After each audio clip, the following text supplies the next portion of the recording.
All right.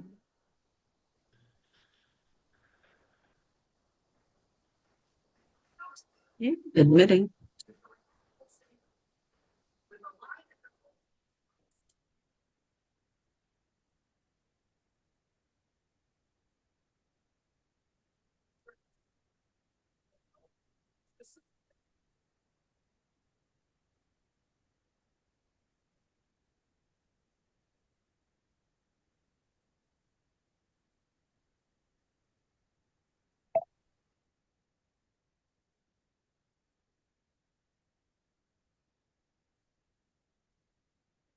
Okay.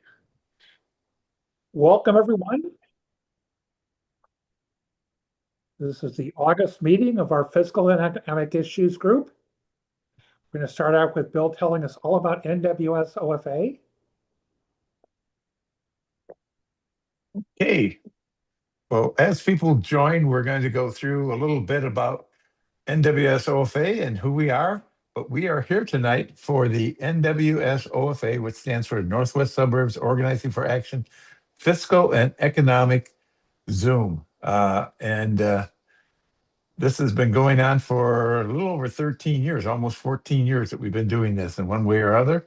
Carl and David have been doing this for the majority of that.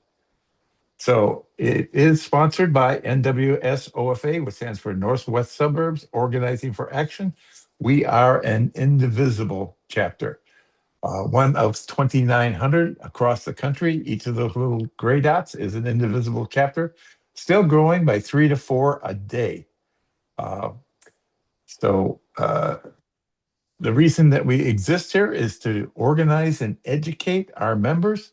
We want you to understand the facts, be able to sharpen your arguments, and communicate to your audience. And that audience may be one person you're having a cup of coffee with, possibly a family around the dinner table, or a general meeting. Uh, We are organized on the twin snowflake principle. The left-hand side is the communications. There are 22 different ways that we communicate with you. And if you think we over communicate, we probably do. Uh, we have on the right-hand side, we have 22 now um, issue teams, each one basically doing a presentation every month. Some do every 2 months, and several do every week. So a lot of stuff coming out, and we want to just inform folks about what's going on. So over the last year, we did over 600 Zooms and in-person events. This year, we're projected for over 700 Zooms and in-person events. We basically do 95% of our programs on Zoom. Uh, we now have over 17,000 memberships in the Northwest Burbs of Chicago. Also includes the Northern Illinois area, including Chicago. And we have 27,000 plus, almost 28,000 members now across the US. So if you add those two together, you come up with about 44,000. We know that we have about 4 or 5,000 duplicates there. So we say basically we're at 40,000 now. Our leadership team, which is the secret sauce of our organization, has over 30 uh, members that independently drive both the communications and the issue teams. We also have 22 on what we call our bench, which help our regular leads do programs and bring programs forward also. During the month of July, our impact was we had 67 events, 22 new videos were created. We had 29 Substack articles. Our membership, as you can see, is almost 17 or 18,000 local and 28,000 national. We sent out 31 newsletters, uh, and our Facebook, both private and public, is over 2,300. And on Blue Sky, we have 6,200 followers. And these numbers just continue to grow as our organization produces more valuable content. And so, in terms of Zoom, every morning we put on a coffee and conversation. Monday through Friday. That's at 9 a.m. Central Time. Every Friday, we put a 5 o'clock unhappy happy hour, depending on the stuff that goes on. And then we have book clubs. We have how-to hands-on technology groups. We have sorting soup, which is the key issues of the day. We do uh, film screening like Bad Faith. And then on Fridays, we have social storing with our No Lies Labs. And every one of our groups, like our Stand With Women, has their independent groups. For those are all our Zooms. And then we do in-person events. We were at the Palatine Hometown Fest in the upper left. Lower right is our pizza night, which we have monthly, usually at Moretti's and Mount Prospect. Um, on the upper right is one of our No Kings. I do that with No Kings 3. And yes, we are the home of the 34-foot tall Trump chicken, who we call Taco. And then every few weeks, we are doing tabling someplace where we have people come in to different events. We have a table set up and they can learn more about our organization on a local level. Talking about local level, this Saturday, we have our 13th annual NWSOFA picnic. We're starting at noon. And we basically have arrival and socializing from noon to 2, and then at 2 to 3 we have lunch, and we serve pork and beef barbecues, potato salad and beans. We ask people to bring a dish to pass or desserts or snacks, whatever, quite a spread. And then at 3 and 5, we have local speakers that will talk about their candidates or their elected officials.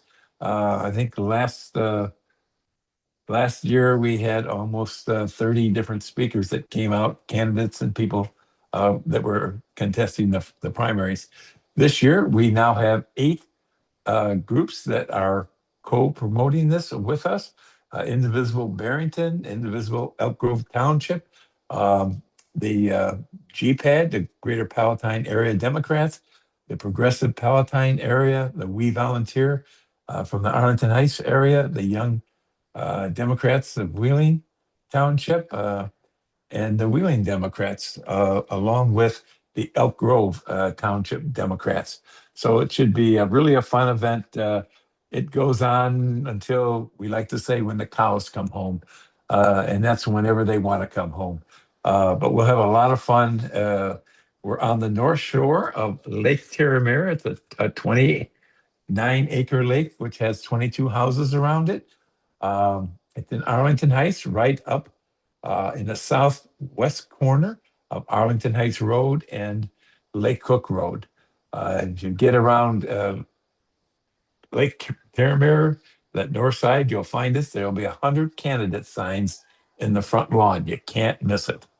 So with that, we're going to kick off with the fiscal and economic report from July, the data from July. And you can put questions in the chat if you want.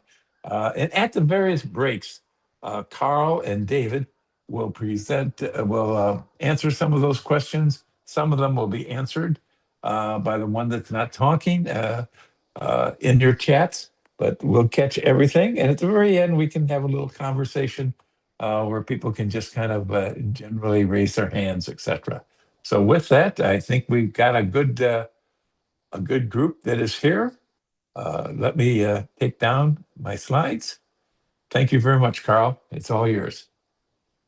All right, hopefully I can pull mine up fairly quickly. Okay, so we're going to do a few things tonight. An economic overview. We'll cover the labor market and some strange things that are happening there. We'll cover real GDP growth for the first 2 quarters of 2026. Household finances, do a little section new this month on union membership, as well as earnings, Social Security, and inequality, and then taking action. And so what we see is these were things that what's going well in the economy since Trump took office. Overall, wages have gone up more than prices since he took office in January 2025. That has not been true more recently. Unemployment rate started at 4.0 and it's now 4.1, so it's historically low. Since his inauguration, stocks have gone up 29% as of sometime last week.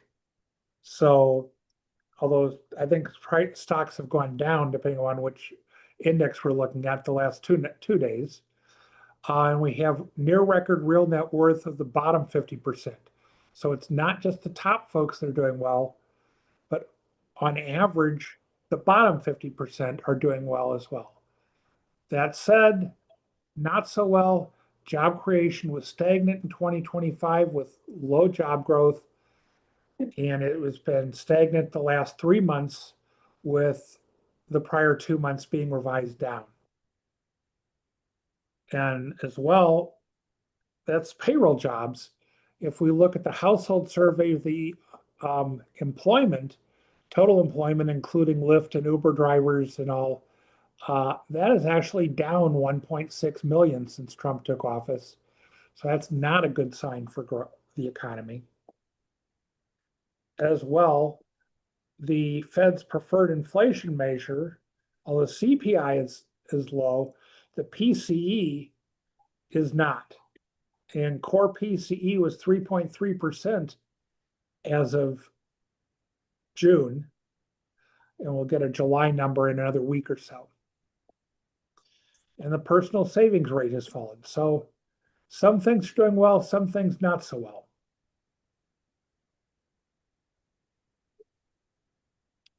These were things that what Trump said he would do. Going to have lower food prices, didn't happen. Lower gas prices really hasn't happened. Lower overall energy costs. My electric bill is up, not down. He said he's going to revive the auto industry, and that's somewhat happened, yeah. Create manufacturing jobs? Nope.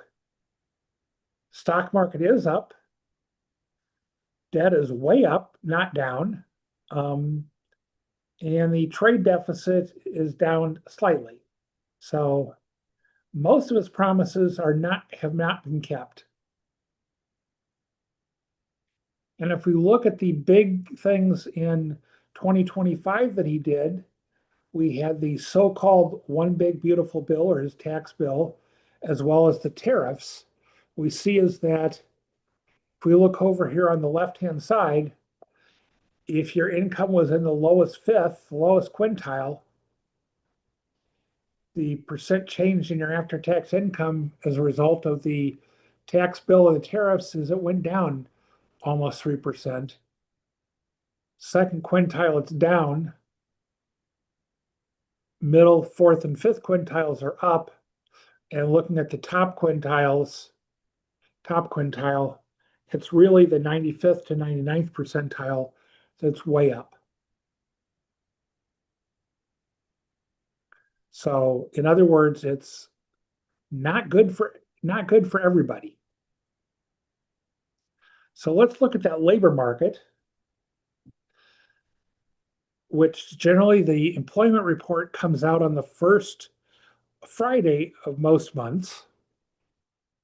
And it's probably about the most important economic report that certainly the BLS has. And it gives us payroll jobs, and it also gives us the unemployment rate and the total employment. Total employment, payroll jobs does not include your Grubhub driver or your Uber driver or any of your 1099 employees. So the jobs figures, when we talk about jobs added or lost, that's from the Establishment Survey of Employers, the payroll jobs.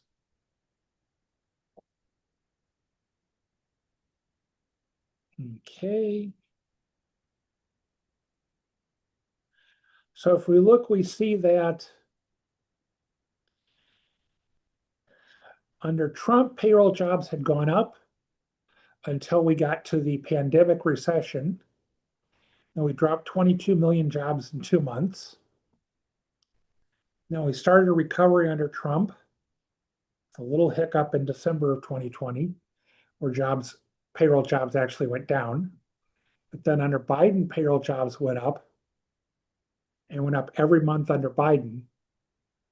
And then Trump took office, and since Trump took office, again, payroll jobs have been relatively flat.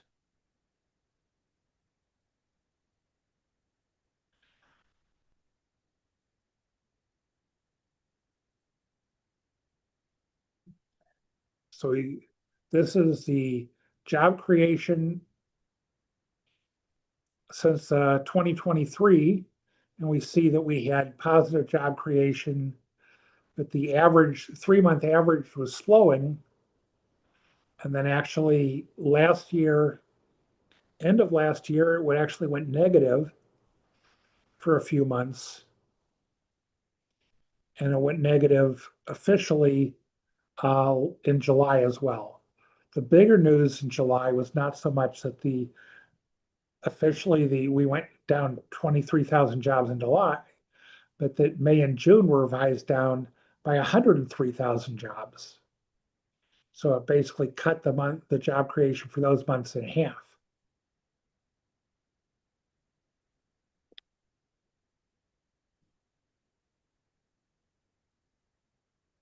And if we look at monthly job creation by year, we see that 2023 was a good year. We were adding over 210,000 jobs a month. 2024, we were adding 122,000 jobs a month. 2025, we added 10,000 jobs a month. In 2026, so far, we've added 61,000 jobs on average through July. So the numbers are way down, although they're still positive on a net. So that's a plus on the payroll job side of it. And if we look at it by president, we see Obama's second term added 10 million jobs.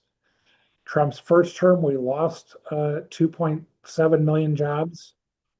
Biden's term, we added 15 million jobs. In Trump's second term, we've added 590,000. So on net, under Trump, we're only down a little over 2 million payroll jobs. Yay. When he talks about the great economy. So let's look at what happened last month. And this is where we got the overall, we're down 23,000 jobs. A big part of it is this local government education was down 50,000 in July. And many economists suspect that this is just due to timing of seasonality adjustments with these school years. And so we think that this local government education will come back by September. We'll see whether that tends to be true. We see then that, the other thing, leisure and hospitality on a seasonally adjusted basis was down again. We talked last month about how it was. There was a bottle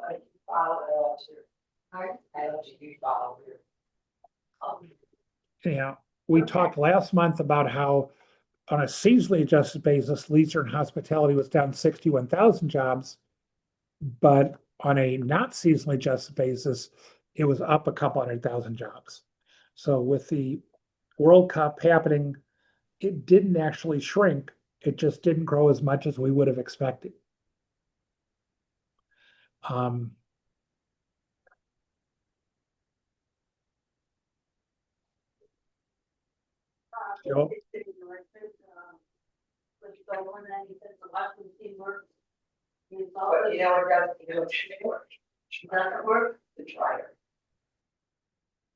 if Louise could mute herself so we're not hearing her, that would be great.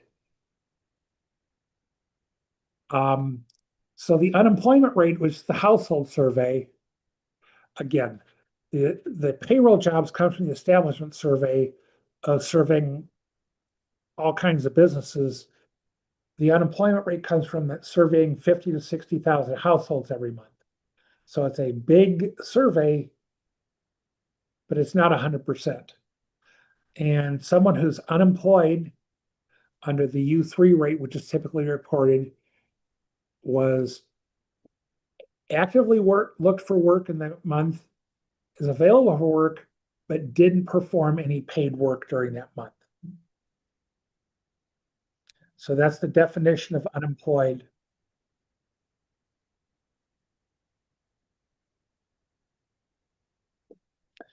And we see here that when Trump took office the first time, the unemployment rate was 4.7%. When he left office, it was 6.4%. When Biden took office, it was 6.4%. When he left office, it was 4%. And it's now up slightly to 4.1%. So up just slightly versus when Trump took office. Interesting side note, the unemployment rate has risen under virtually every Republican president except Ronald Reagan, and fallen under every Democratic president.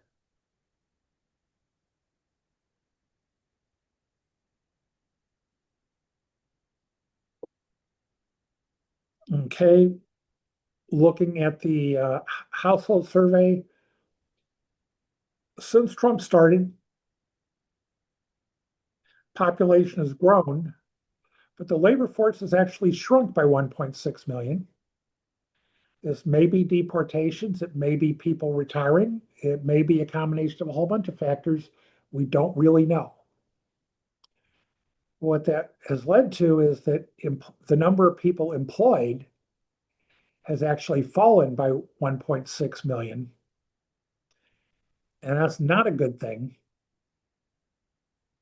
because with the number of people employed falling, tax revenue falls and the deficit rises. So we see all these things that have grown or shrunk in a bad way, and we have a whole bunch of people that aren't in the labor force. So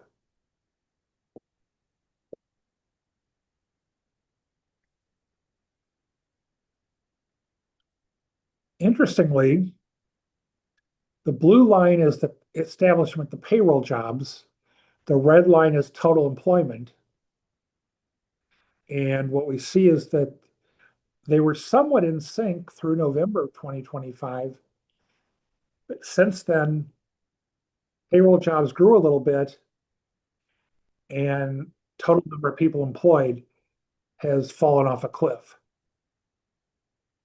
Not totally, but it's not like the 22 million that left during the pandemic recession. And this is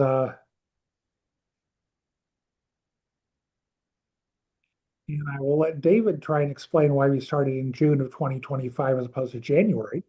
But basically what this says is that we have women entering the labor force overall and men leaving the labor force overall. And also is dependent upon age groups, as you can see. And it's heavily driven by demographics. Men think of them as an older cohort than the women, and they're hitting those retirement ages sooner and exiting the labor force, or they're moving from the lower age cohorts into the upper age cohorts.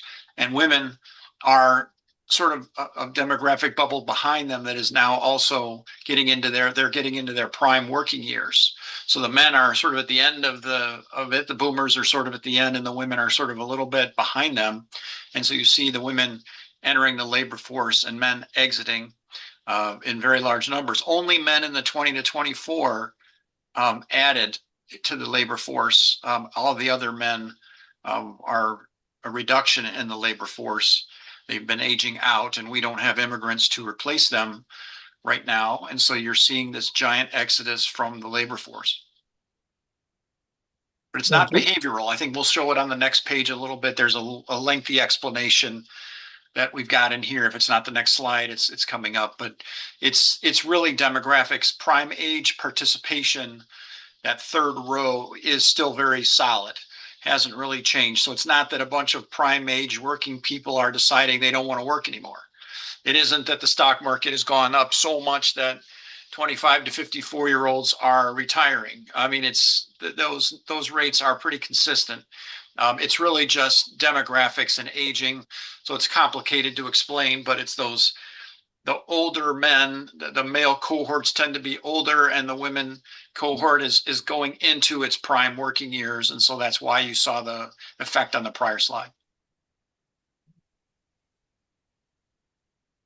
Okay. I'm not following why the women would tend to be younger. Have they finished raising family? Well, no, that wouldn't make sense. Then they'd be older. I guess I don't get what would account for the age difference necessarily, because there are comparable numbers of men and women, or boys and girls, or baby boys and baby girls generally born. So Yeah, that makes sense. I had the same question, Paul. I mean, I think it's a really good question. And if you look at the first row on here, what it's saying is that the male population fell by 730,000 since the start of that analysis, January of 25, I think, but the female population grew by 2 million. And so it's the men are dying off. well, dying off I could understand, because the average age that a man lives to is less than the average age that a woman lives to, or the life expectancy or whatever. But Yep. On the other hand, I wouldn't expect that to show up greatly in work things, because isn't the retirement age generally underneath the expected age of death for both genders? I don't know the answer to that. I think that's a great question, and we can Wow. dig into these demographics more. But it is the demographics that are driving it. It's not somebody just decided to quit the workforce. It's these large groups of people in each of these buckets are moving through the buckets, and the men are moving through. They're further along. The second row has a good point. Like for the men, it says large male cohorts aged into the 55 plus bracket, where the labor force participation rate is lower. And the women aren't quite there yet. There are not as many Interesting. women moving into those buckets. So you've got kind of each cohort has different, Carl, go to the slide before for a second, please. And so none of this is reflecting any differences between men and women either trying to get jobs or being able to get jobs. Right. There is some of that, of course, but it's mostly demographic driven. Yes. Okay. That's what they're saying. That's what the analysis is saying. That's what I summarized what the co-pilot said there, but there's some other studies. There are several numbers in there that I corroborated. I'm comfortable that that's correct. It's just trying to really get your brain around that and looking at the exact numbers that are in each cohort and how they aged. I mean, that's very complicated, and maybe I'll do that because it's an interesting question, but I'm not a demographer. I would struggle. Even getting this far was a struggle, but this is what we're seeing. And it's just differences in the number of men and women that are in each of those buckets and how they're moving through the buckets that is driving this. It's not like, entering or exiting. It's not behavioral choices. It's aging. Yeah, traditionally there's an age group where traditionally women might have been less represented in the official labor force due to families and stuff, but I'm not sure that I understand how that's being reflected in this at all necessarily. Yeah, that's not the driver. This is an aging and demography kind of thing. And I'll see what I can find to get, to show the numbers, like maybe take some examples. You don't have to. I just wanted to make sure that I wasn't missing something obvious. Well, it's complicated, so I can't say that I'm an expert that can explain it clearly to you. I think I can show you what happened, but the why, that demographics piece, just take a look at the next page and then digest that a little bit. And I think what we could do in one of our future meetings is maybe pick one of these buckets and kind of show how, or a bucket, and show how many people aged from one bucket into the next. X number of men went from this bucket to this one, and X number of women went from this one to this one. And this is what, how many of them are still in the labor force. But there's a lot of stuff built into this page. Again, it's the bottom line, demographics, not behavior. And the Okay. reason it's not that is because of the third row. The prime age participation of men and women is very stable and has been for the last, couple of years under Trump. Okay, I just dropped a copy of this presentation into the chat, the link to it anyhow. So anybody that wants to follow along at home or go back and look at slides and whatever can do that. Yep. And you can certainly take this and look at it at your leisure after the meeting. Yep. So the employment to population ratio, as we talked about, it got up a little bit over 80% total for prime age, and it's still about 80%.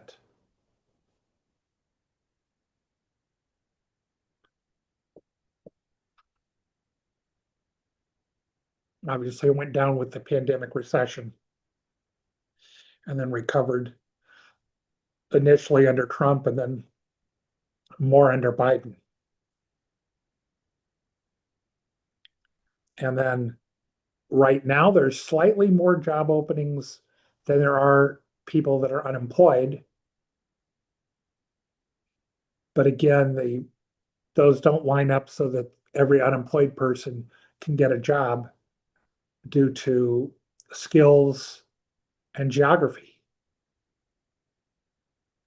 And when fracking was booming in the Dakotas, that didn't mean that people who were in, Illinois could get jobs just because fracking was booming in the Dakotas.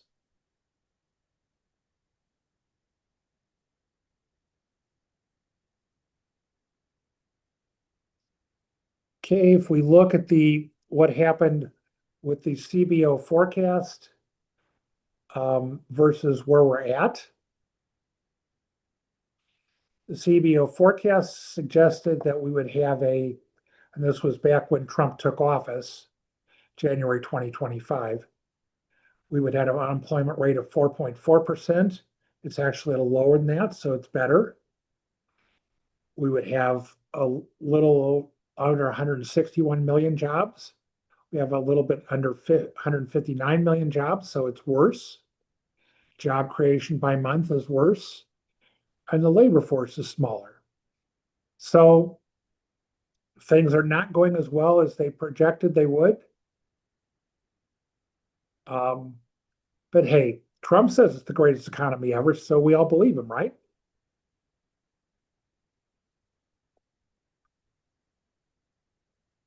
And I think I was going to let David take this one, but we had some questions about whether or not we could trust the numbers coming from the government.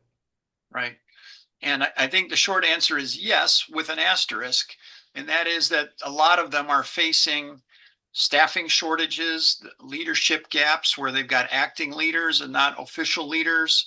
And so I'm not going to read all this text here. I've summarized it over on the right that there are 13 major statistical agencies. 6 have lost 1/3 or more of their staff. 2 have lost 2/3 or more of their staff. Only about half of them have non-acting leaders. A lot of them have flat budgets, so they've lost purchasing power due to inflation since Trump came in over the last couple of years. The fiscal year 2027 budget proposal also continues that reduction. And then I should add the word proposed to that last blue bullet on the right, which is there's a proposal to move the Bureau of Labor Statistics, which gives you the unemployment rate and the jobs report, moving that into the Department of Commerce. I wasn't sure what the implications of that would be, but they would move it. There's a proposal to move it as part of a government reorganization. But they're under pressure, clearly, budgetary pressure. But there isn't any evidence that I have seen yet that they're under political pressure. These numbers that Carl just went through are not good numbers. I mean, those jobs numbers are pretty bad. And you would think that if they were lying, Russian propaganda style, we'd always see a couple 100,000 jobs, give or take, every month instead of near zero. So I think they're still reliable. The economists I follow all over Twitter are comfortable that they're still they are not politically motivated. But with these types of staffing challenges, the accuracy of some of the numbers, you would think that the precision of their estimates in some cases maybe it's wider. The range of around the true correct number is probably wider than it used to be because of some of these, these staffing limitations or leadership gaps. But yeah, no evidence yet of political motivation in there in terms of manipulating numbers. Yeah, there are a couple of things that they do. One of the things, obviously, because of the lower staffing, the revisions in the next 2 months tend to be larger than they had been historically as they catch up on getting data. And the other thing is that at the end of the year, they go ahead and compare this to, unemployment insurance payments by companies where they pay for all the employees that they had. And that's a further check on these numbers. And, a non-governmental check on the numbers is ADP, the payroll firm, goes ahead and puts out a number every month for private sector jobs. And they tend to fall in the same general direction as the government numbers. They don't match them, but they tend to be, similar. Moving on to GDP, we had, GDP is a measure of the national output, the size of the economy. The Bureau of Economic Analysis from the Commerce Department reports GDP quarterly. It then adjusts it over the next 2 months so that at the end of July, we got the first estimate of second quarter GDP. We'll get 2 more months estimates of second quarter GDP. And then as the fourth quarter starts, we'll get an estimate of the third quarter GDP.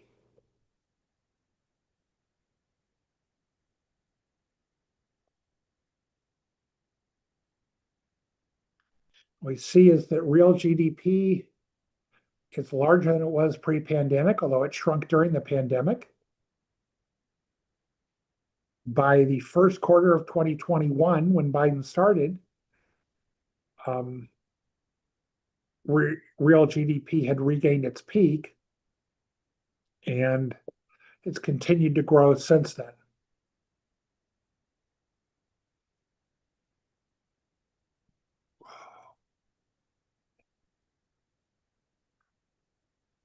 So if we look at the percent change from the prior quarter, what we see in the first quarter of this year, real GDP, the third estimate said 2.1% real annual growth. The first estimate of second quarter growth was 1.5%. We had a couple of really good quarters last year and a couple of not so good quarters.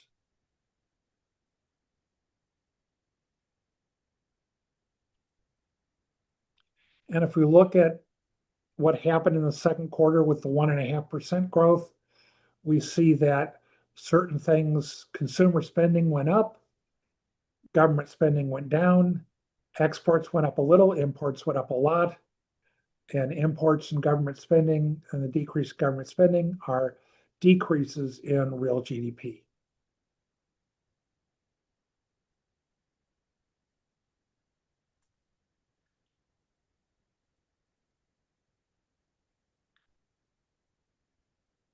So we see the average under Biden was 3.2%. Is that an arithmetic average or a growth rate? Either way, it was higher. And I don't know. Yeah. Under Trump, it was 2.1%. This, so far this term. So growth, real GDP growth is down under Trump. But hey, it's the greatest economy ever, so believe him. Yay.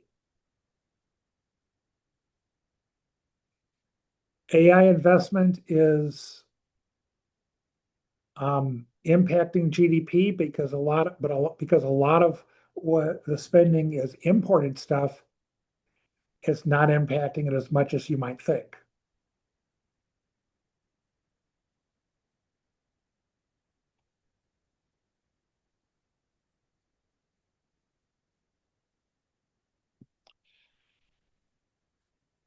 And these are the indicators that the National Bureau of Economic Research looks at for whether or not we're in a recession. They look at 6 indicators, and so far, they have not indicated that we're seeing a recession. However, what we see is that more recently, as we talked about, the employment level has gone down. Income earnings have gone down for employees, and jobs are relatively stagnant. But then again, certain parts of the economy, industrial production, PCE, and manufacturing and trade sales are up. So we don't think we're going to see a recession called yet, but we'll see. Remember that with the exception of the pandemic recession, it usually takes quite a number of months before the National Board of Economic Research will call the start of a recession. There has been a bunch of fear mongering that AI was basically going to create a starving public with nobody able to get a job. Okay, I'm exaggerating a little bit, but that was kind of what the fear mongering was trying to suggest. Is there any indication from anything that AI is having a negative effect on, is responsible for any negative effects yet, or that's happened, or is that any reason to believe there's any truth there? I haven't seen anything that would indicate AI is affecting employment significantly yet. None of the statistical agencies are saying that as part of their results. Now, it could happen. It is a risk, but yet I would say it is not the main reason why we have slow employment creation. So the energy cost implications might be real, but that fear at least doesn't appear to be, or is that even fair? You've got a lot of drama out there with the war, the tariffs. There's a lot of uncertainty around these things. There's uncertainty around AI that may be slowing some hiring, but there's not an indication that there's a lot of layoffs or that AI is replacing large numbers of workers. It's still sort of a cutting edge thing to do in a big corporation. Not everybody's doing it yet. And in many cases, it's supplementing what people are already doing to make the workers they have more effective. And so we just have not seen it yet, but it's a great question to look into and keep an eye on. In the near term, I think that the data centers are creating a number of construction jobs, which would offset jobs lost from big corporations hiring. But we'll have to see. The other thing we're seeing is that the corporations investing in AI are borrowing money, and that's having an impact on interest rates, combined with the big deficits at the federal level, mean that we've got upward pressure on interest rates, which may ultimately lead to drops in employment and recession over the middle term. Okay, household finances. Do we want to go ahead and stop here, or David, do you want to just go straight into household finances? Yeah, I'm looking at the questions that are out there right now, and I think we've answered a couple of them, and we're going to get to more of that as we get in here. So hold on those questions. Let's keep going. We'll take a break at about 8 o'clock or so. And we'll do that, and we'll look at some of these questions and come back. One of the questions around, let me mention this, is the AI bubble ready to burst? Because we just had another AI question. Unlikely. When we're going to show you some slides about, or Carl showed you a slide of how much they're going to invest. Can you go back, Carl, to that slide on the AI investment for a second? I mean, these are giant numbers. So unless those numbers change, you can expect that there's going to be a lot of money going into those AI stocks. And they're already, I think, we looked at it last month. They were about 30% off their peak. So they're already in a bear market in the AI stocks. You don't hear that in the news very much because they've gone up so much, but they're about 30% off their peak. And we'll see if they are able to get their mojo back or if they're going to sit here for a while. And what will happen, clearly with interest rates going up, as we'll talk about here in a minute, that's going to put some downward pressure on stocks too.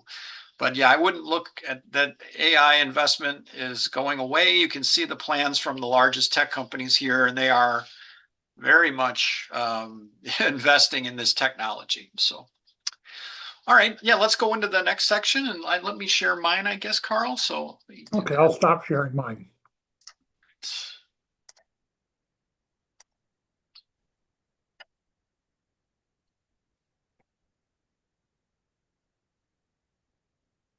just going to the right spot on the presentation, and then I will share it. All right.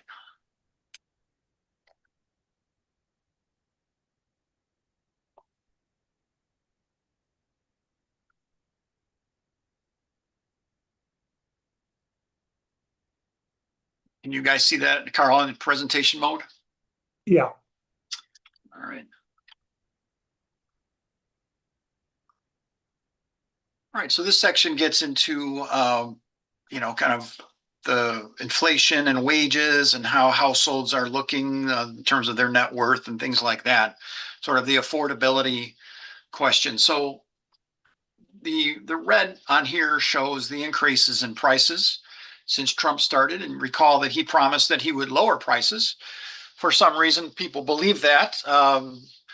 And if you've been on this presentation before, you've heard that since 1948, there have been only 3 years when the overall price level fell on average, only 3 years. And the largest drop of any of those years was 1949 at 1%. So don't ever believe a politician that says they're going to lower prices. It doesn't happen across the board, but it does happen in particular areas. You can lower prices in a particular thing. They go up and down, like gas prices, for example, go up and down. But since Trump started through the end of July, and these are averages, so the average price in January, the average price in July of 2026, average from January 2025, gas is up almost 30%, stocks are up 25, et cetera. The big news on this slide is that the hourly wages have grown faster than inflation. What that means is that purchasing power is actually up. That's very good news. I'll show you some slides here in a minute that show that it hasn't really gone up much in the last year. It's been pretty flat. So most of those gains were early in the Trump administration. The rate of wage increase has been falling along with, well, it had been falling along with inflation. Now it's just falling, and inflation has been kind of picking up lately. And then the groceries are one that's in the news all the time. Groceries are up 3.3, but that's not a crazy amount for 18 months or so, a little more than that, 20 months of activity. This is the change in the inflation rate by month. So how much higher the price level is versus the preceding month.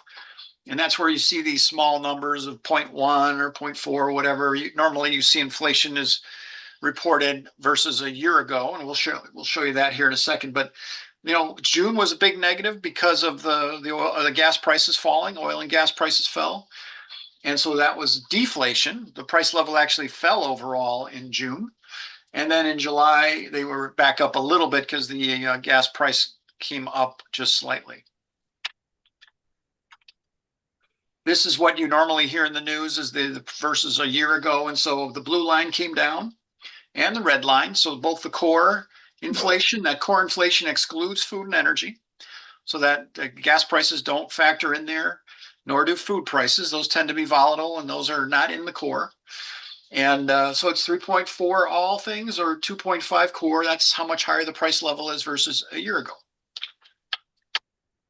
This is a breakdown also versus a year ago by category. So it shows you how much more prices are in a bunch of different areas. I showed you a few of those earlier. So you can see, gasoline and airline fares are actually the big ones. They're up a lot. Americans are traveling like crazy. We don't have a slide in here on it, but it's just records amount of travel going to Europe. People are getting to Europe in giant numbers. And not necessarily everybody, but at least the top 10 or 20% of the population that can afford it is going to Europe in big numbers, and the airline fares are reflecting that. Also, the fuel costs are much higher.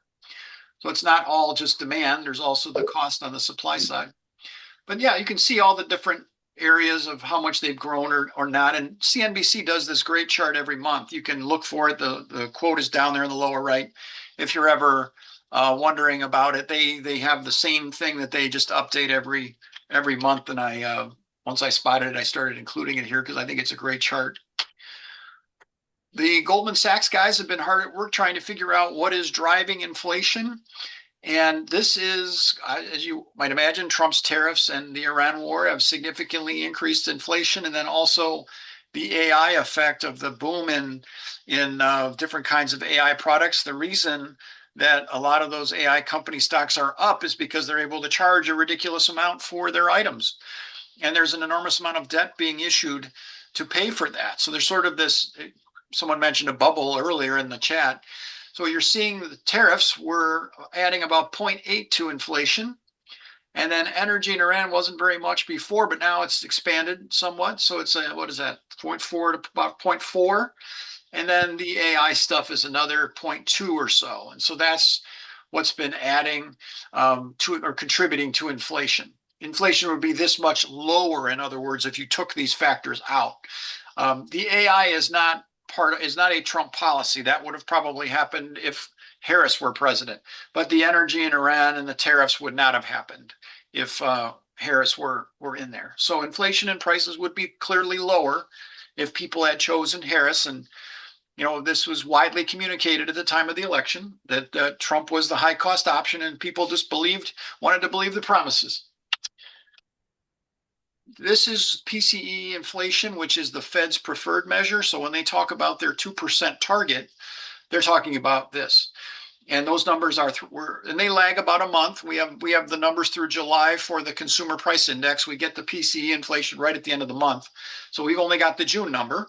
The number will be probably slightly better than this, kind of like the other one. And when we get the July number, it'll be a little bit, a 0.1 lower or so probably. But these are the numbers for that. They're way above the 2.0 target. So when people ask, what is the Fed going to do about inflation? The usual answer is they would raise interest rates. Clearly, the president has made it clear he does not want that. And his head of the Fed is not exactly gung-ho about annoying the president that put him in. So it'll be interesting to see what happens with this number if the Fed gets really serious about lowering or raising those rates. So how much has Trump's policies cost the typical household? There's a lot of assumptions that are made in any kind of analysis like this, but somewhere around $4,000 a household, I think, is a fair estimate of how much this has cost. And not every household is affected the same. So it's not every household. And in a couple of cases on here, for example, the third item is the loss of enhanced ACA subsidies. That affected about 20 million people. So 20 million households got affected by that. But this average number, those households were probably affected about 1,000 or more by higher premiums. This number shown here is if you spread that across, 130 million households. So you have to make decisions when you do this kind of analysis of how you want to present that. But, gas prices, $1 increase in the gas price is about $1,000 a year in costs for a typical household, based on the amount of gas that the typical household uses commuting and doing all their errands and all that. And on down the line, I won't go through all of them, but somewhere around $4,000. And different economists are putting numbers out there for pieces of this. Like Mark Zandi was talking about $1,000 for what the Iran war has cost, but that's just at the pump.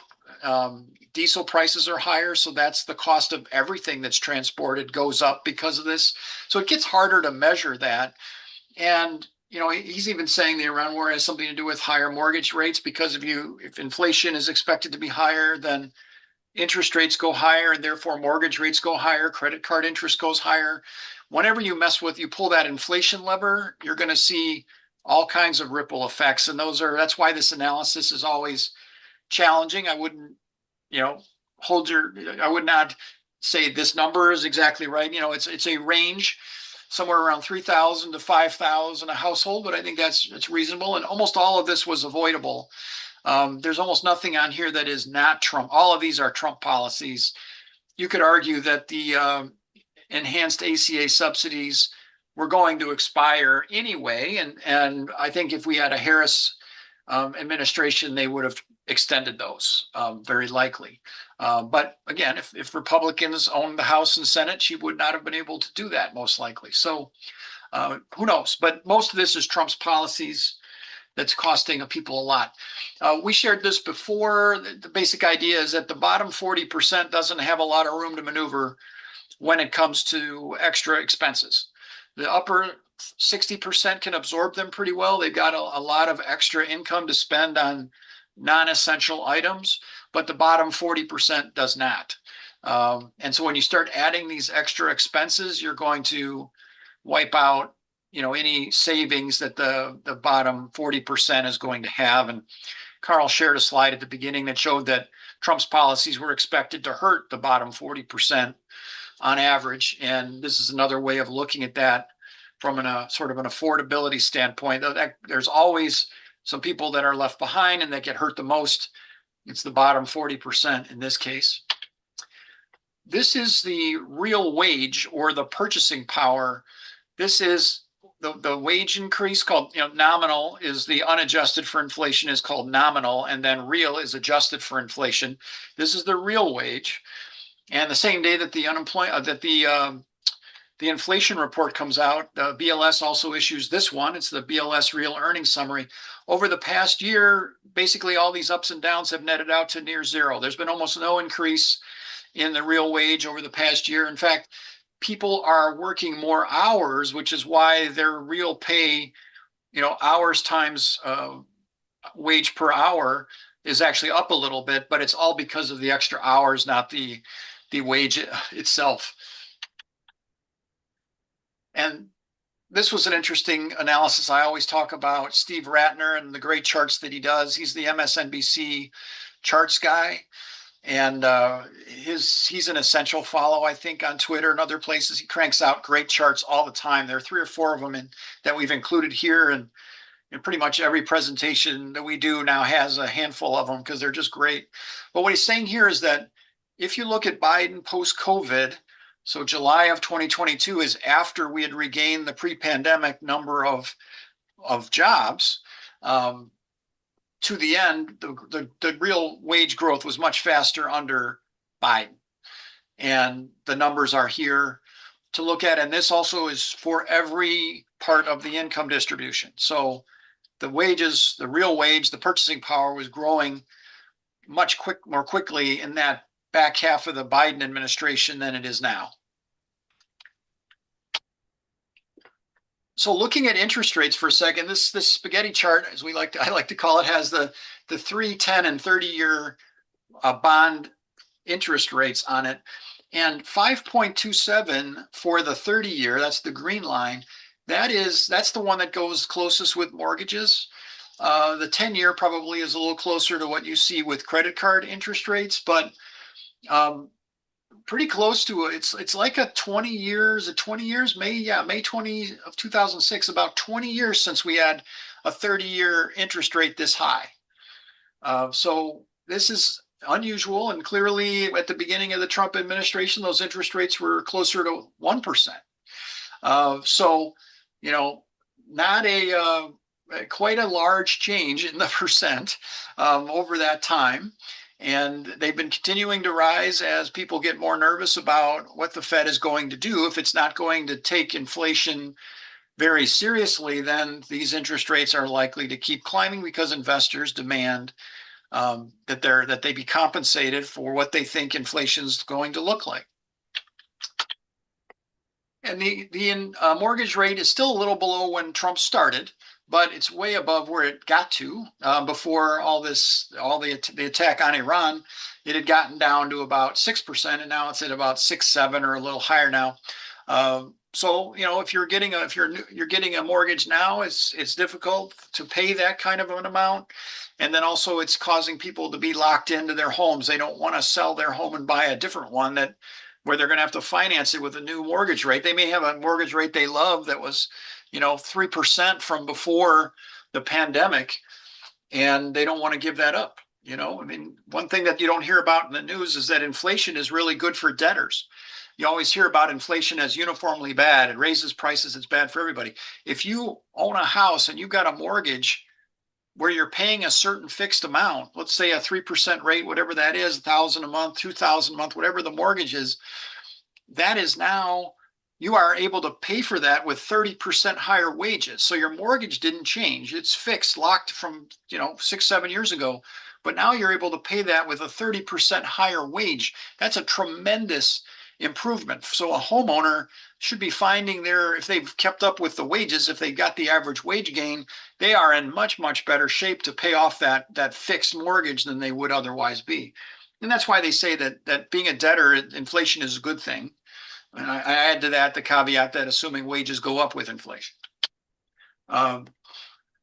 Now, unusual, this surprised me when I saw this, even though people are saying, well, shouldn't the Fed be, raising interest rates and combating inflation and all that? The other lever the Fed uses is they use what's called their balance sheet. They're either buying bonds or selling them net. And they've actually been adding to their balance sheet. So they've been buying bonds and putting cash into the system.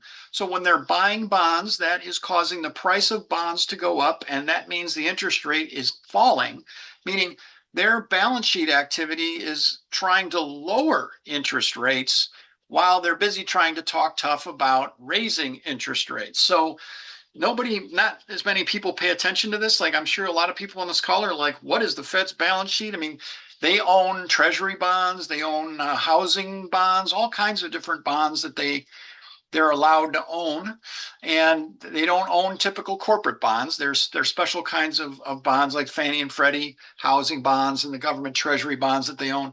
But when they are adding to their balance sheet, when they are buying those bonds, that means they are raising the price of the bonds, which means the interest rates are falling. That is opposite of what you would expect to see when you are trying to combat inflation. This is stimulative. So let's see, almost done with this section. So this is just more detail about what I just explained. They're saying that the bond market is looking and seeing risks that are going up. Risks of inflation, wars, tariffs, geopolitical dislocations, gigantic investment in AI, which may or may not have a payoff. The uncertainty at the Fed, mounting national debt, political dysfunction, all of these things are contributing to these higher interest rates. And so there's a political battle I'm seeing play out on Twitter around this, which is that a lot of conservatives or Republican types are trying to say that it's because of the large national debt that we have that these interest rates are suddenly going up. When you look at what's been happening, though, lately, interest rates have clearly been marching up since the attack on Iran. They have gone up steadily since that. But the New York Times, I think, did a good job of explaining all the different factors that are involved. But a lot of this is Trump's policy. And Trump's policy and now personnel at the Fed is another issue, creating risk out there. And the bond market sees that and says, well, we're going to expect a higher return on anybody that wants to borrow. We're going to, the bond investor is saying, I want a higher interest rate on what you give me. Personal savings is the amount of money that a typical household saves. And in a year, and these numbers are annualized. And so when Trump started, that number was around 9,100. And now that number is about 5,300 per household. So it's fallen almost in half. And there's a way of doing the math. I haven't updated it for this specific month, but a couple of months ago I did it, and it's about 60% of it is due to higher prices, and about 40% is because people are just buying more stuff. Some of that is rich people are going crazy buying goods and services, and that seems to be where the action is in terms of buying more apparel or trips or whatever they're doing. But this savings has been taking a big hit, and along with this, the personal savings rate has also fallen approximately by that amount, about in half. Quick thing on gas, then we'll take a break for this. Just a deep dive in gas, and here's another Ratner chart. But he said, gas prices peaked at about plus 40. Now they're about plus 25, and so that's been helping lower that inflation rate the past couple of months. Now, a couple of things that are very surprising when you dig into what's going on with gas and oil prices. China drastically reduced its import activity. A giant amount of demand taken out of the system which has helped keep prices down. I don't know how they did it. China maintains a gigantic stock pile of oil. You've heard of the U.S. Strategic Reserve. China has the world's largest stockpile of oil for that, and so they have a little more room to reduce that. But about a 40% decline in their imports is tremendous. I mean, I don't think anybody expected that. There's also something that I didn't know anything about at all, is this thing called the Bab el-Mandab Strait, which is on the other side of Saudi Arabia. When you hear about the Strait of Hormuz, that's up here in the top. That's what has been blocked by Iran. But what people are doing is they're pipelining the oil over to the Red Sea and running it through the Bab el-Mandab Strait. I may not be pronouncing that correctly, so you purists that are experts on international relations, forgive me for that one. Now, I think there's some terrorist activity right over here, right near that strait where they're, I forget which country it is that's there, but they are trying to interfere with some of that shipping. But what this is also doing is allowing the fact that the traffic has come to a near standstill in the Strait of Hormuz, despite Trump every weekend trying to say that a deal is imminent. The Strait of Hormuz is basically shut right now. And so a lot of this oil is traveling through an alternate route to get out, and that is helping alleviate that. And so this is the chart on the right, shows the volume of increase that's going on there. So China and this alternate route are making a big difference in the flow of oil in the world. And here's just another picture. It's a Houthi stronghold in Yemen. That's what that is. So they're trying to blockade over here. And so the alternate there is to actually go north through this. The problem they have is the giant super tankers can't make it through the Suez Canal. And so the giant super tanker will make its way up here, and then they will offload into this pipeline, and then somebody else has to pick it up out here. So it's more expensive. They can do it, but it's a much less efficient supply chain for it. And that's part of why the price of oil is up. And those of you that are stockholders, if you've been watching your oil stocks, even though the rest of the stocks have had a rough couple of days, the oil stocks have been going up. They are doing quite well. I took the slide out of here, but corporate profits at the big oil companies are through the roof, obviously. And so let's pause there. We will usually we take about let's do a 7-minute break. We'll be back at 8:15. Carl and I will catch up on the questions, and then we'll talk about answering some of those versus moving into the next section as we look at those. So thank you, and then we'll catch up. We'll resume at 8:15.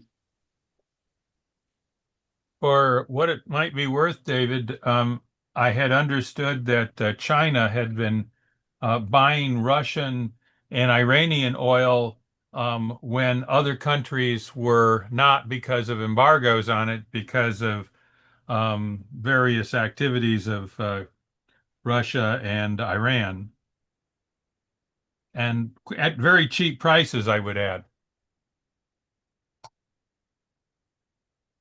No, I think that's a great point. I wonder how accurate these numbers are for China's imports.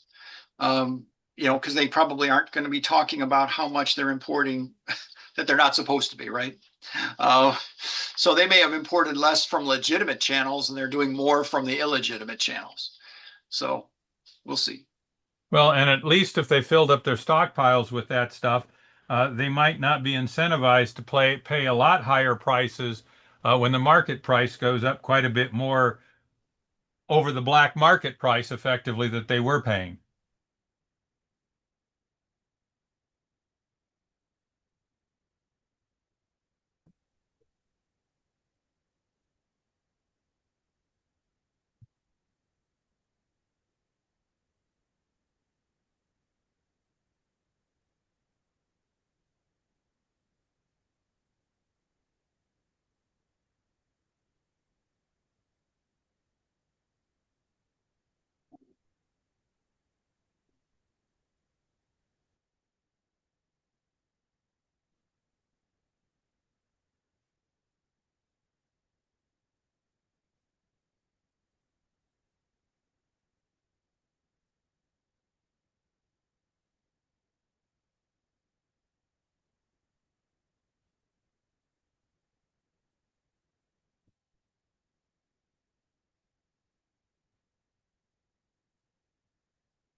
Just a note, we are YouTubing this live.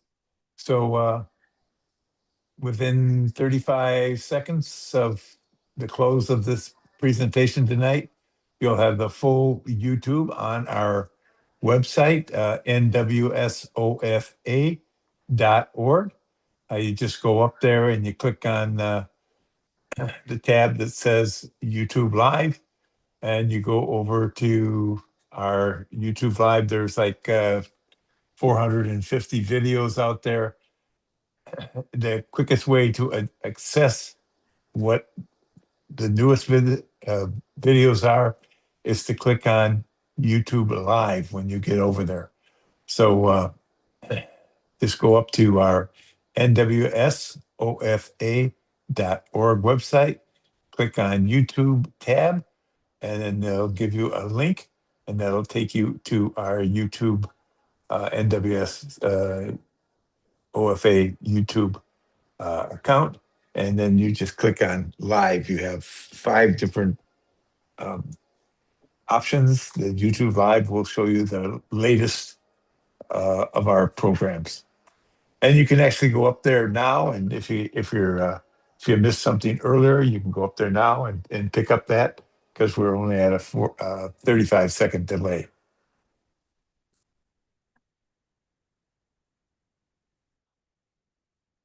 Bill, Yes, next break or whatever, can you share the link for when people want to contribute to NWSOFA and these programs? Since Indivisible is matching contributions this month, it's a good time to be contributing. definitely. I will do that in a few minutes. And what Carl is talking about is Indivisible National has offered to all Indivisible chapters across the country a match up to $300. So if you were to contribute to us $10, they'll match $10. $50, they'll match $50, up to $300. That's for all states in the U.S. Now, if you are in one of the 7 battleground states, that number goes to $500. But it is really, really critical. We we always operate on a couple of $100 more than what our expenses are. So I'll put that up there, and I'll also put the link to the video tonight. And I'm going to do that now. Thank you. Thanks, Bill.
All right, so let's resume. Was looking at some of the questions that are in the chat. We always have questions around debt. We'll come back to that a little bit later. I think we covered the oil piece pretty well. There is a couple questions or comments around the U.S. oil reserves, which are at a near their record low, I think, and we've got to see what they're going to do about replenishing that. There isn't a ton more room to draw that down, so we'll see how if they try to do that. So yeah, I guess though, as you see those interest rates picking up, that's just the fear that this inflation is going to be with us for longer, and we'll see if the Fed has an appetite for trying to fight it, or if they will let the sort of the invisible hand of the market do the work because it's politically easier, because they're under pressure from Trump not to raise interest rates. So we shall see. All right, so let's continue. We'll talk about unions here quickly. Historically, the unionized rate has been falling since the 80s. It's been cut roughly in half, from 20 to 10%. And there are a variety of reasons for this. You've got manufacturing used to be heavily unionized, and that's been falling as a share of our workforce as we get more into services. Of course, you had the competition overseas in China and Asia and other Mexico, lower cost places also hollowed out a lot of U.S. factories. The employers are getting much more aggressive about blocking unions because they will raise wages. So the government has been a little bit more lax in that enforcement. Clearly, under a Republican regime, it's going to be, but also the states have put in a lot of, right to work laws or other things to make it harder to unionize. So there's a variety of reasons for this. Just to kind of get a look at the union membership, about 32%, about a third of the public sector is unionized. So the teachers, police, fire, and then only about 6% though of the private sector is. And I can understand why, with people might not want to be unionized in manufacturing because it makes it harder to compete against lower cost stuff overseas. And I get that argument, but increasingly this is, there are more and more service areas in the United States that are not subject to that international competition and could be unionized to give workers more power, whether it's restaurants or any kind of service that is provided locally in the U.S. could have unions in it. And right now, the public sector and the private sector have almost the same number of people, even though the percentages are very different. The number of people is about the same, about 7 million people are in unions in each group, so about 15 million total. Well, now why do you want to be in a union? Well, the wages are higher, about 20% higher, 1,400 a week versus 11 or almost 1,200 a week. So a couple $100 more a week if you are in a union. And then the men and women aren't terribly different in terms of their union representation. A little bit higher for the men. A percent isn't terribly different. There's about 1 million difference in the number of people, number of men and women that are unionized. And then, as you would expect, the states are very different, where the northern and more industrial states have a higher union representation, and a lot of the red states are very, union free. They have like Texas, North and South Carolina, they have much lower unionization rates, and that's why another reason why some businesses go there.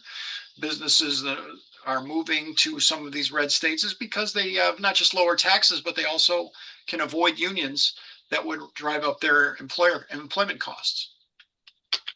All about profit. So there's a report that the BLS does, a BLS union member summary. They have a ton of data about unions in the US. And so I'd encourage you to go look at it if you're curious for more info about the topic, but this just gives you a taste of the kind of data that's in there. They get into a lot more about the different demographic groups, different races and ages and all that, how they're represented are in the report. Yeah, just as a, one story about unions, I did a research tennis ball manufacturing for Penn back in the early 80s. And initially, Penn tennis balls were made in Pennsylvania. And they moved to Jonesboro, Arkansas. Then they moved to Phoenix, Arizona. And now almost all Penn tennis balls are in some country like China. Yeah. So that's an example of where the union in Pennsylvania just didn't have a whole lot of power versus the alternatives. Yep. So we always have questions around Social Security, so we hit the finances every now and then. I think people are worried, of course, about Social Security, that it could get cut in the early 2030s at some point. So in general, there's a gap of about 1.7% of GDP, and 1% of GDP is about $300 billion. So it's 1.7 times 300, somewhere around 500 billion or so is the gap over 70 per year is the gap over 75 years. And what starts to happen is the trust fund will get brought down to zero by around 2032. And at that point, if you don't change the law, the benefits will get cut somewhere around 20% or so. I find that highly unlikely that any politician will survive that votes to keep that. But, you know, it's a possibility. It's not likely, I don't think. So that's a sort of an outline of over time. The revenue is going to be about 4.7% of GDP, and then the outlays are going to average 6.4. And so that's where that gap of 1.7 comes from. So they're hunting about 500 billion more revenue a year on average over the next 75 years. You don't need that much at the beginning, but toward the end of that, you need more than that. So that's the average amount. Now, the way the trust fund works, people get a little crazy about this, so it's not rocket science. Every dollar of taxes that come into the Social Security program from the payroll tax, which is dedicated to Social Security, gets sort of registered in the Social Security Trust Fund. It is an obligation of the government to the trust fund recipients. To anybody that's eligible for Social Security, this is owed to them. The government takes the money and spends it on something else, and so they owe the Social Security Trust Fund. It's not like the money's there's a bunch of cash or gold sitting in a bank. It is just a IOU to the recipients of the program, and it's tracked. And so the way it worked is at the end of December of 2024, you had about 2.7 trillion in the trust fund, and about 1.4 trillion. So this is in billions. So 1380 is 1.4 trillion. Came in taxes. There's also interest that's assigned to it. And then there were payments, about 1.6 trillion. So you can see the green and the red. There was a little bit more red than the green. And so that trust fund balance went down a little bit. And by 2032, that trust fund balance will be zero if you don't change the rules. And then at that point, legally, Social Security is only allowed to pay whatever this green stuff is that comes in. That's all that the beneficiaries are legally entitled to. They don't get this, whatever they were getting from the blue anymore. And so that's how this works. And so it's part of the national debt. There's what's called the debt held by the public, which are the marketable treasury securities. Then there's this, and then some other categories that are called the non or the intra-governmental debt, but it's part of the national debt. Some other meeting, we will explain this very complicated kind of thing that's kind of hard to get your brain around, but as the Social Security Trust Fund goes to zero and the government goes out to borrow to pay for those amounts, the trust fund will be falling. So one part of the national debt is going to be dropping and another part of the national debt is going to be going up. As that trust fund vanishes over the next decade, you'll see the debt held by the public will be going up in an offsetting amount, but the total won't. And so I'll explain that in another meeting, but this is how the trust fund works. Notice that at no time was Social Security driving a budget deficit. Social Security has brought in more than it has paid out by about, right, as of the end of December of 2025, about 2.6 trillion more has been paid in than has been paid out. Buried at this very innocent looking chart here on the bottom right here on the right packs a giant wallop, which is if you remove the cap on the payroll tax, Social Security is solvent for another 30 years. And removing the cap affects the top 6% of people. It's only the income over 184,500. So that's the top 6% of people. And it's only on that income that the taxes go up, but that's enough to make Social Security solvent for 30 years.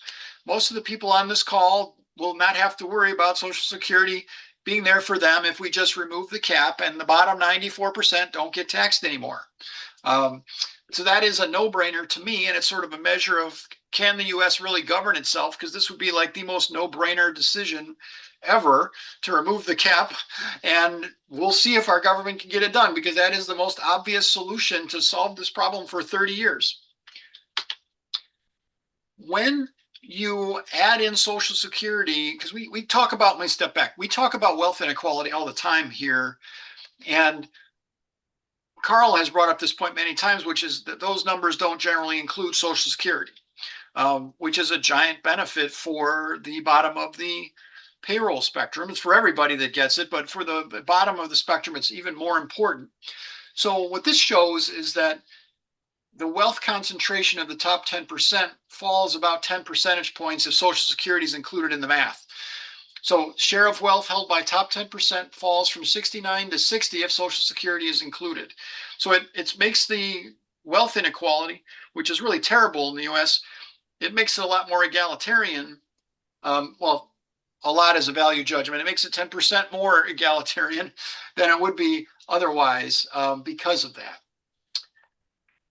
The other thing I'll just mention is that the other government benefit is the present value of Medicare benefits for someone. And so, I mean, a few years back, for someone turning 65, the present value of Social Security and Medicare was about $500,000. Yeah. So it's a big number to not want to ignore. And I think we don't sell that as Democrats enough, and the amount of the value that this has. Carl, when you hear 500,000, that sort of is a nice big number to put in people's brains about how much they're getting from this. It's a very big benefit that people are getting. So the bottom 50% have about 2.5% of the net worth, the way the Fed normally explains it and the way I've explained it to you guys. But if you include Social Security as an asset, it gets to be about 6 or 7% of that net worth. Still way too low for the bottom 50%, but it's 6 or 7 is a lot better than 2.5. And here are some details. This paper, the CBO did this paper, Social Security and the Distribution of Wealth, recently. It's in May.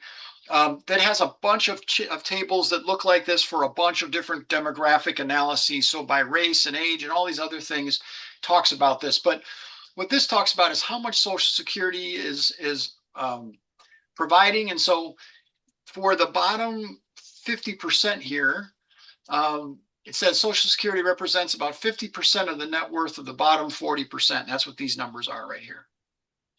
Assets and debt as shares of total assets in 2022. These income inequality numbers take them a while to get, put into whatever format they like to use. So like, even though this paper's from May of 2026, this was their latest data was as of 2022. But this number is not going to move tremendously. This just tells you again how much it contributes to the net worth of people. And so you can kind of look horizontally to see that these numbers should add up somewhere close to 100 if you work horizontally through these rows to see what the different groups are getting. And so for the highest group, it's these other assets, which would be like their stocks and bonds, because they've got home equity. Well, non-retirement financial assets are part of that too. So that would be your stocks and bonds, retirement assets, Social Security. So other assets would be something different. Some of these accounts are a little wacky. I think government bonds, for some reason, are in the other bucket as opposed to the financial assets bucket. It's something strange in the way this data is done, but just for what it's worth, this is the key point is here in red. But if you're a small business owner, pardon me? If you're a small business owner, that's probably in other assets. That's right. That makes sense. Yep, that's a good one. Thank you, Carl. I always share this slide because people love to panic about the national debt. The households have a net worth of 174 trillion. The top 1% have 55 trillion. The national debt is about 40. So if we ever had to tax to pay off part of that debt or just pay off the deficits, the rich people have, that top 10% has 118 trillion. And that's plenty if we need to tax them, or we tax the heck out of their income and say, you'll be fine. We know you have all this wealth. We're just going to tax your income and, we'll be fine. And so some people love to really worry about the national debt. I don't want to take it away from you, but understand that there is a giant amount of net worth in the US. We're not going bankrupt anytime soon. And so that's the end of our prepared remarks. There are some things here, some sites that you can go to for whether there are different marches that are happening or where you can donate. The Act Blue has a clearinghouse, essentially gets you to a bunch of different Democratic organizations that you can donate to. And of course, we got to find out. I think there's a link for Northwest Suburbs Organizing for Action as well. Although I have to talk to Bill about that. I haven't talked to him about that before, so maybe he'll. Bill dropped that in the chat. All right, so good. Okay, so we have that in there as well. We will always appreciate that. So obviously, Carl and I are not paid to do this. We do this because we enjoy it. So that is the end of it. There's also a bunch of links here for more information these are sort of evergreen, like why are Republican presidents so bad for the economy is a great article in the New York Times. It has a bunch of charts that Carl and I share. Every now and then we will do a section on how bad Republicans are for the economy. And there's a Wikipedia article on it with a bunch of different sources you may find informative. And then there are a variety of things here. Also, you'll find that contrary to popular belief that the immigrants are a giant win for the economy, from sources no less than CBO, making that argument that the Biden surge was a giant win for the economy, and which Trump is trying to reverse as best he can. And then, I recommend you follow Steve Ratner on Twitter. You can always follow me because I'm always resharing his stuff.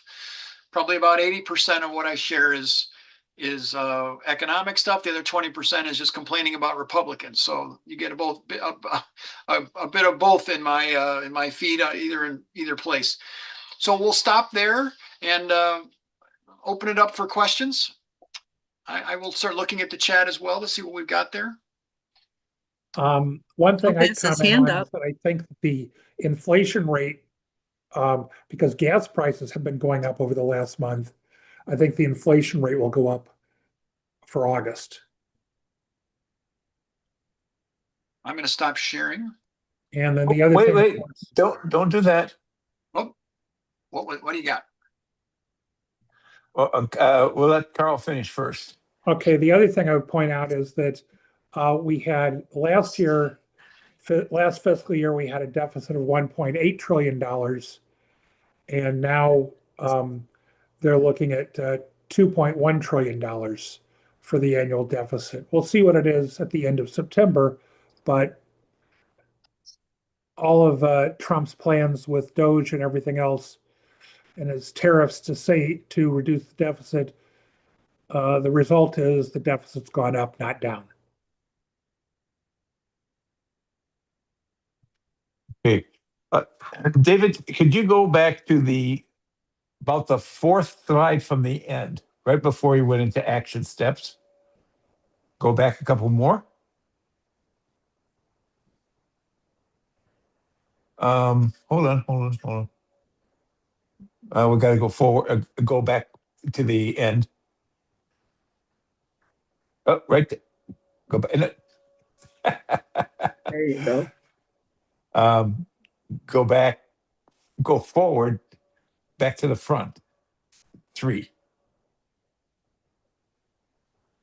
Okay, now go backwards to the back. 2.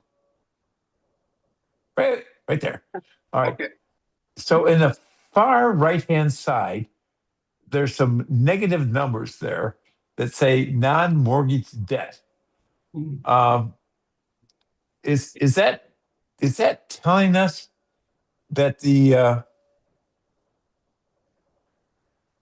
probably credit cards. I would guess it's credit cards. but it looks like it's really increased negatively, right? Oh, okay. So this is, let's see, what is that though? This is the group. So this is the lowest second. This is which group it is. Okay. So this is the richest people have the most credit card debt. Okay. That's what this is saying. So kind of take this lowest, second, middle, fourth, highest, sort of rotate it 90 degrees and lay it here. Gotcha. That's what that is. Yeah, it's confusing because it's not labeled like that. This is the percentile. Or these are Okay. percentages down here, and these are dollars over here. Yeah, it's Okay. confusing with the two charts on the same page. These are the groups. So the poorest 20%, the middle class, and then the richest 20% here. Okay. It's a great chart. Anyway, I just wanted to know what that is. Thank you so much. Yeah, there's a bunch of these in here. This is a great paper, and it's one of those papers that doesn't age. Like when you have it, it's going to be true for a very long time. Like it's a lot of the news we report, like the jobs report and all that, that's like changes monthly. This is the kind of thing that is general economic wisdom that lasts for a number of years before it gets dated. And even then the numbers aren't probably going to move very much. So I think CBO did a nice service here, and you can really, there's a lot of charts like this that really slice the wealth of people by category and by demographic group in there. If you're interested, there's a gold mine of information in there. Thank you. Yep. All right, I will stop sharing that, and we can chat about whatever people are interested in chatting about here. I'm just looking at the chat as well.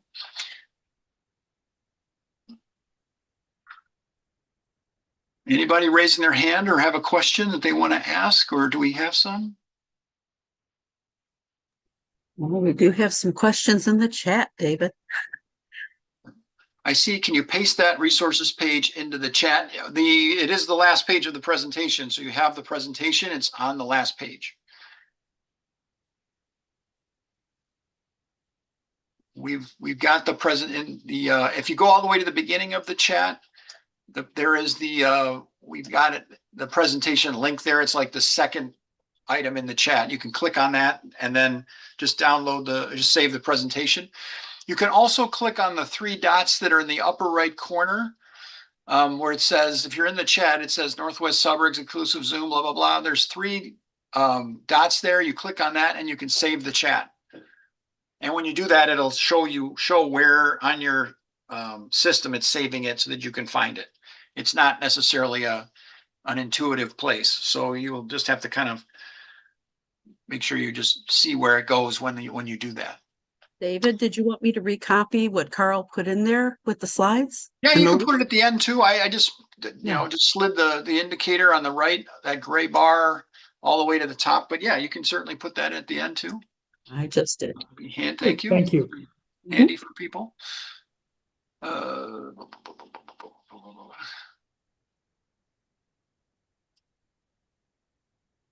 We got, I love conspiracy theories. Here's one of my favorite. And this one might not be a conspiracy theory. That a lot of people died during COVID in nursing homes, assisted living. The president didn't want to help them. There was an argument early on in COVID that it was affecting the cities, the blue states, and was hitting, people of color disproportionately and the poor early. And so, Trump being the racist guy that he is, he was all for that and didn't want to act right away. And that was one of the reasons why he delayed. One of the sad things about COVID is we never had a government investigation post-mortem. Biden didn't want to do it. And for whatever reason, I thought it was a terrible mistake. And then Trump obviously wasn't going to do it either. We were owed sort of a congressional investigation into what happened. And, it never happened. And so we missed out. One of the things I hear a lot is people are trying to blame China for releasing the virus. But the idea is that you could blame China and not Trump. And just remember, though, that the president is the commander in chief. It's his job to protect us, no matter whether a bioweapon is released in China and finds its way here or not. And so people seem to forget that because, as I mentioned, people don't always think past the headline or the tweet. They don't think for themselves and kind of go to that next level and say, well, wait a minute, that doesn't matter where it was released. It's Trump's job to protect us. So, but our president Obama, he jumped on Ebola when it came into Oregon. It was he left them the playbook and they put it in file 13. Whenever, and so it was sinister. I think that it's sad, and what happened to the millions of people that passed that should not have, because things were not put in place quick enough because he didn't take no action. Like you said, they didn't take no action. So And they still haven't. And they still haven't. I mean, I don't and we're even know not that ready we're for the measles now. right. Are we even ready for the next one? I mean, I don't think we ever did that. We really prepared ourselves for the next pandemic with all the supplies and things that we need. So, you know, and we don't have the measurement processes like we should. I mean, there's a whole bunch of things that we just didn't bother to do. And it's amazing that we're that dysfunctional. One thing I'll tell you is that when you compare how many died in the US per capita to Canada, about 700,000 more US people died than if we had done as well as Canada on a per capita basis. And it isn't just because Canada is less populated than us. I mean, there's a variety of reasons, but you know, unless we get the postmortem, we're not going to know exactly what the reason was. But we did among the worst in the world on COVID. Most definitely. So why are they going after Dr. Fauci now? What is this to prove? It makes you sick. And the guy's a national hero. He's won the Presidential Medal of Freedom. He does the best. He's a scientist. He does the best with the information he has. And the Republicans have just gone after him again to distract from Trump being held accountable. I mean, he's a scapegoat. Fauci is a scapegoat for Trump. Well, I mean, all of the Republicans, the MAGAs, who chose not to get the the shot, you know, and then a large number of them died, but they want to blame Fauci. Yep. And Trump got the shot. That's the funny thing. Trump said, "Oh, the shot, blah blah blah." Then he got it, and it's like the MAGA didn't get the hint. You know, I mean, it's crazy. Yeah. But they saved millions of dollars. And what I was saying about this was so sinister that they paid attention to not having to pay out any more Social Security, Medicare. All the private insurance companies were off the hook. You know, all these monies, and as you said, nobody has looked to see what did all that mean? What did that come to? What? I was gonna get so discouraged by this. Oh, it's terrible. No, it makes you sick that the government is this dysfunctional. And I was disappointed that Biden didn't do better as well on that, because we could have run that commission. I think he was nervous that if the Republicans were in Congress and running it, that we wouldn't have gotten to a good place. But I don't know. I don't know why they didn't do that. Can I ask you a question? I appreciate all the conversation of COVID because it's going to be ongoing.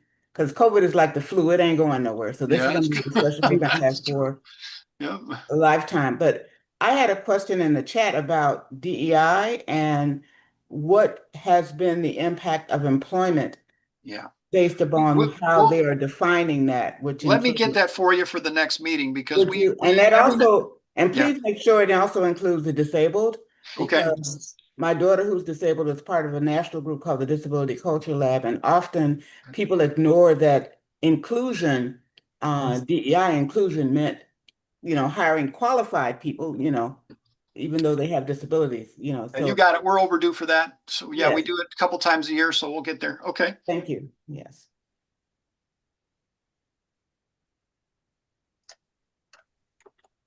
Any other questions? Yeah, David. I've got a question. I've got a question, Donnie. Excuse me. Go ahead.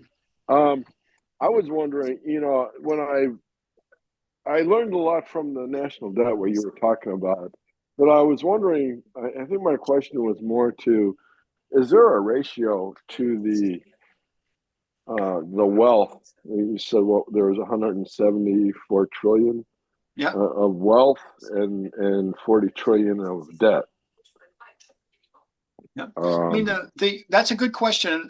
During the Obama years, there was a real austerity scare. They love to scare people about spending when Democrats are in office. They don't do that when Republicans are in office. I'm not done with my question. I'm not done with my question yet. All right. So say the national debt rises to 60 trillion. Does that have any effect on interest rate? Okay, so the way that people usually talk about national debt is as a percent of GDP. And so it's around 100% of GDP in the US, give or take. And for example, Japan is doing okay. They're muddling along, and their debt to GDP is like, last I looked, it's been a while, was like 250% of GDP. So there is no number. There was a study that was during the Obama era that I started to mention, was where a pretty prominent economist was saying the number is somewhere around, once you get north of 90% of GDP, debt to GDP over 90%, that there's evidence that it slows the economy down. But then later that got more or less debunked. And he got a lot of ridicule for that, and he sort of crawled back under a rock for a while. And he was a pretty eminent professor. I forget which university he's with, but he sort of got that study thrown back in his face. And so there isn't really a ratio. So it's a short answer to your question is no, there is no ratio. And but the thing to watch, to your point, is interest rates. If interest rates are jumping, and it's not dumb policies like Trump is doing, and it's not bad personnel at the Fed or Trump and the Fed chair that aren't really interested in raising interest rates to combat inflation, then whatever those factors are, that is part of it. So don't assume that the increase in interest rates we're seeing right now is debt driven. The New York Times had that. One of the slides we shared showed the New York Times listing like 7 or 8 reasons for why interest rates are going up. It's not just debt. And you can see a clear increase since the attack on Iran. So there's a lot of factors that go into how those interest rates are getting set in the marketplace. And right now the Fed is not really doing anything to address it. In fact, I mentioned with the balance sheet, they are stimulating. They're acting, and they're almost like they're doing on the balance sheet the equivalent of lowering interest rates, kind of. So Wall Street is looking for some leadership on inflation, and they're not getting it. Thank you. That answered my question. I mean, right now, the household net worth at 174 trillion is growing approximately the same rate as the national debt. So if they are growing about the same rate, we don't have much to worry about. If the national debt suddenly starts climbing like crazy and the net worth starts collapsing, then we have a bigger problem. But how big? You see it in the interest rates. We'll see it there first, and then if the interest rates get high enough, you have a recession. And then you've got a lot of problems. You think our deficit problem is bad right now? Wait till we have a recession. Then you'll see a real problem. David, I have a question. Yeah. So Mayor Mondani is having some real pushback on his taxes on second residents of people that do not live in New York. Do you have any comments on that one way or other? I haven't studied it. I'm sorry. I don't have anything to say there. Okay, thank you. I'll look for it, though. We'll do a thing on it in the next meeting, because it's interesting to see what he's up against. One thing I will say is that it's a lot harder to do stuff. Well, it's interesting what you said, regardless of where the House is. I'm curious to see that. But when you do something at the state level, people can move out of their state. But when you do something nationally, it's a lot harder to leave the United States. And you could also set it up so if someone wants to leave their citizenship behind, they have to pay a large exit tax. And I think there's already something like that on the books, actually. So it's going to be harder for him to do this, I think, locally. But I haven't studied it in any depth, so I will.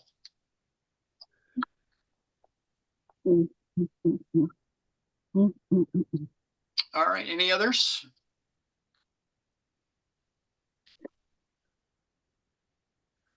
All right. Shall we adjourn, Carl? Oh, wait. I see a hand. Jalen Glover has a hand up.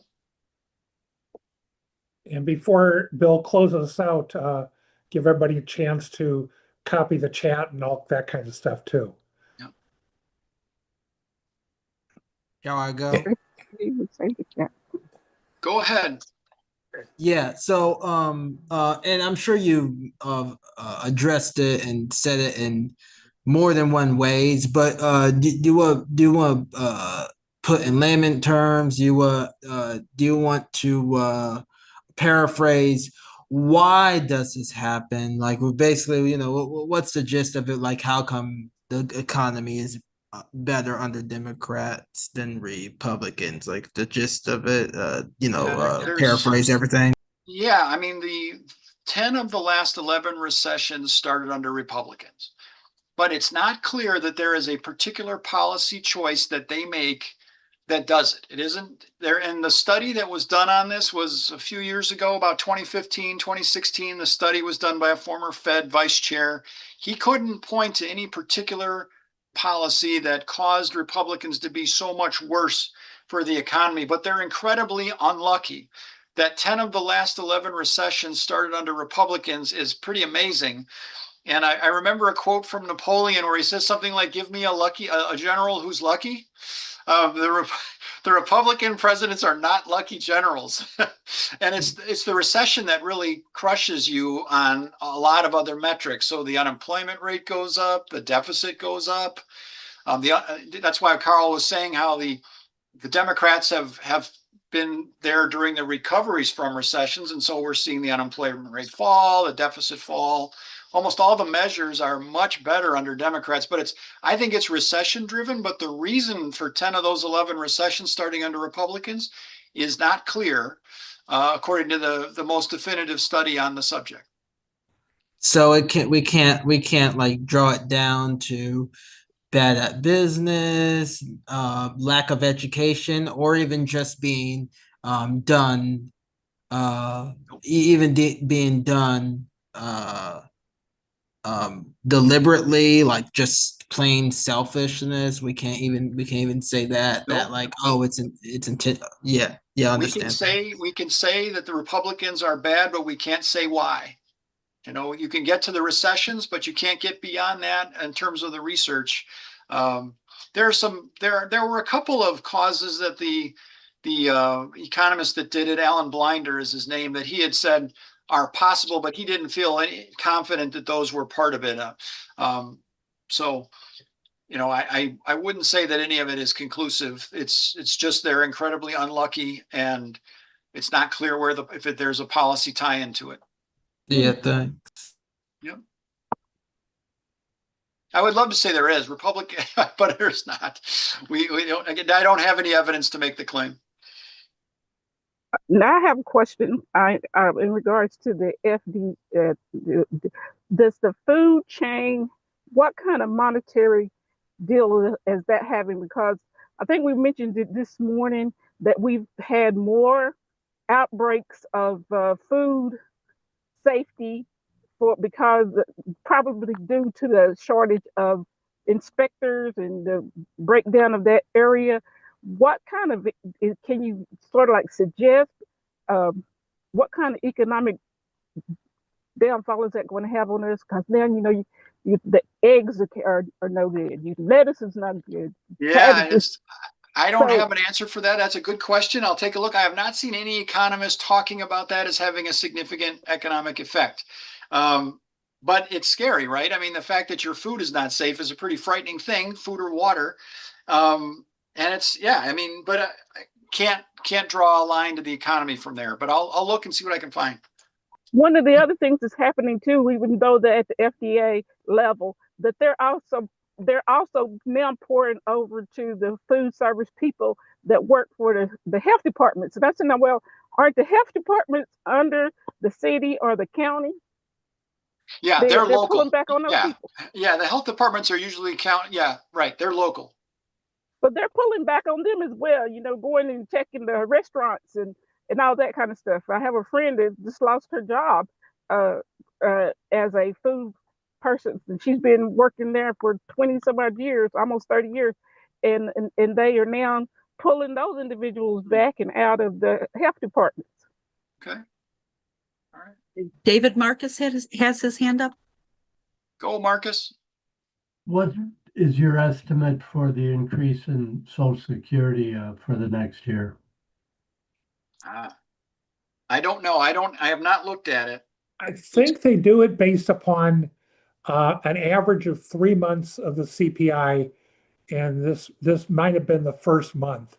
So we're going to have to look at a couple more months, or maybe it's this month plus the next 2, or the next 3 months of the CPI average will become the Social Security increase. It's going to be, what would you say, Carl, like low threes probably? 3.2, 3.3, somewhere in there, most likely. That'd be my guess, but we'll have to see what happens, because if gas prices go crazy up in the next few months, it could be the high threes. Okay. Anybody else? Let's take one more and then we will adjourn for the evening. Doug's got his hand up. Doug, go for it. So I think if I read your charts right, you were saying that the number of employed people has gone down in the past, let's say, year. However, of those who are working, so there are fewer people working, but the people who are working are getting 5% increase in wages. But the unemployment rate has actually gone up a little bit from where it was under Biden. So the question, I guess, is the economy actually slowing down? Yes, because you said that yes. I think that answer is yes, and you can see it in the GDP numbers and in the very slow job creation. The unemployment rate, I don't think you see it there so much because it's been pretty flat or down. It's not, that isn't the best place to look. I think it's in the job creation, and the GDP numbers are not consistent. They're sort of a very muddling along economy. They're not a recession and they're not a boom. It's sort of kind of struggling along in sort of a, they call it the low fire environment. Yeah, even though growth is still at, what did you say, 1.7? So it's slowed down from 2.1, is that correct? That's correct, 2.1 to 1.5, yep. Yeah. So get your crystal ball out and tell me what you think the growth rate will be a year from now.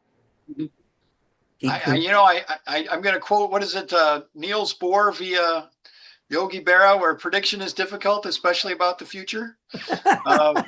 So one of my favorite quotes when people ask me that, I'm like, no. But,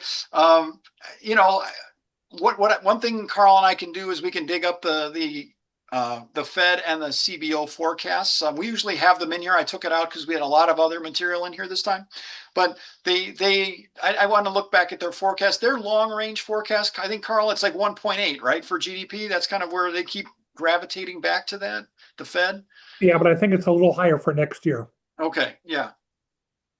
So yeah, we'll see. We'll see if this AI thing saves us, because we didn't get into it here, but a lot of that AI investment is imported. So it doesn't drive GDP. And you see it in the chart. It was a couple after the one you were just quoting, that the contributions to GDP, that 1.5%, even though consumer spending and investment look decent, the imports are a big negative, and that's AI stuff, and it has to be removed from the consumer spending and investment. They back out of it because a lot of that stuff is imported. So it's not clear that the AI thing is going to drive a giant win for the economy, because a lot of these chips and things that they're using are imported. They're made overseas. You think of Taiwan Semiconductor, we're importing a tremendous amount of semiconductors from Taiwan as part of that. So it's really a hard environment to predict exactly. I would just say that we're probably going to muddle along, and we'll keep you posted every month if we start to tip toward recession. Carl showed you that one slide that is shows 4 of the indicators look decent. 2 of them are worse than I think was at the beginning of 25 or 26. I think we were using there. So we'll keep an eye on it, but right now we're just sort of muddling along. Well, thanks for answering my question, and thanks for the presentation tonight.